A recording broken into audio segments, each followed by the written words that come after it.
Alright, for oropharyngeal, nasopharyngeal suctioning, I'll come into the room, perform proper hand hygiene, inform the patient on the procedure that's about to happen, and for this video I'm going to explain the sterile way of doing it.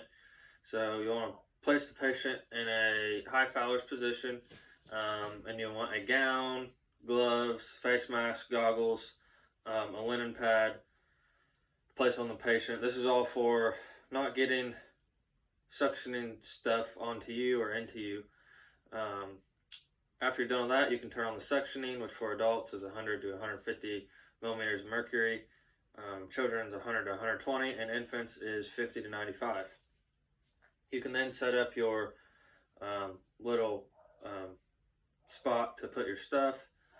You'll need sterile solution, the suctioning kit, and whatever container you're putting the sterile solution in.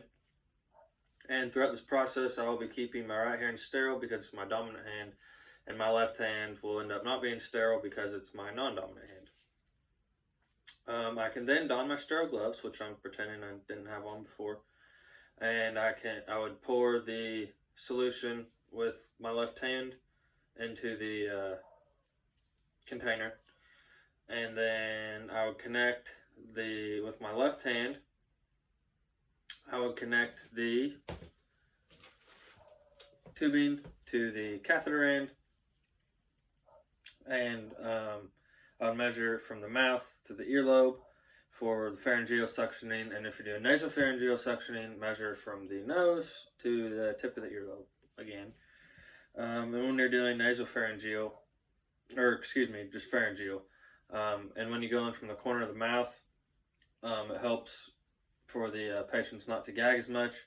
And remember, in either way, pharyngeal or nasopharyngeal, if any gagging starts, to stop and redo.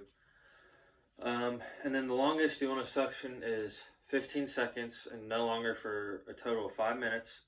Remember to kind of rotate when you're pulling it out.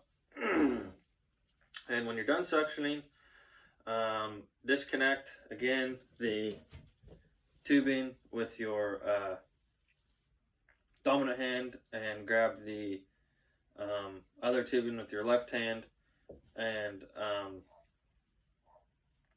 disconnect, and then kind of roll it up in your right hand and take your glove off kind of all at the same time, and find a biohazard bag to put it in. Once you've done that, you can dip the suctioning stuff in the sterile solution and dispose of that properly, perform proper hand hygiene, and place collar within reach, all that good stuff. I think that's it for that. And now I'll move on to trach suctioning. And for this, I think this is more of a talk through. So you go into the room, perform 8 checks and rights, all that good stuff, proper hand hygiene. Place the patient to a similar Fowler's position, and you might want a linen pad over their chest. You can then turn the suctioning on, which again is 100 to 150 millimeters of mercury for adults, 100 to 120 for children, and 50 to 95 for infants. And then I would don gloves, but not sterile gloves yet. And you can kind of coil the, after you've turned everything on, you can coil the tubing in your hand, and then uncoil it, and that will make sure the suctioning stuff is working. I will then dump the sterile solution into the container once again, and then I can don sterile gloves, which again, pretending I don't already have on. And then you can attach the wall suctioning device to the catheter, just like you did for pharyngeal and nasopharyngeal. With your dominant hand, you're doing the suctioning in, and your non-dominant hand, you're doing the tubing that's connected to the suctioning machine. And then you can lube the tubing after you've measured, which is 0.5 centimeters to 1 centimeter distal end of the trach. And then remember, as you're suctioning, which is always on the pulling out, roll it so you don't tear tear anything or catch anything you don't want to get torn. And once again, no longer than 15 seconds for no longer than a total of 5 minutes.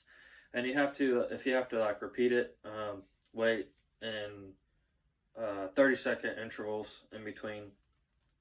Then once you're done suctioning, roll it up in your right hand like you did for pharyngeal, nasopharyngeal, and you can take that glove off all at once and dispose of that. Turn off all suctioning, all that, dispose of everything else. Perform proper hand hygiene. Oh, and then the suctioning stuff you can dip in the sterile solution, and then dispose of that or whatever you need to do with that. And then place the collar out within reach and perform proper hand hygiene. And I believe that is it.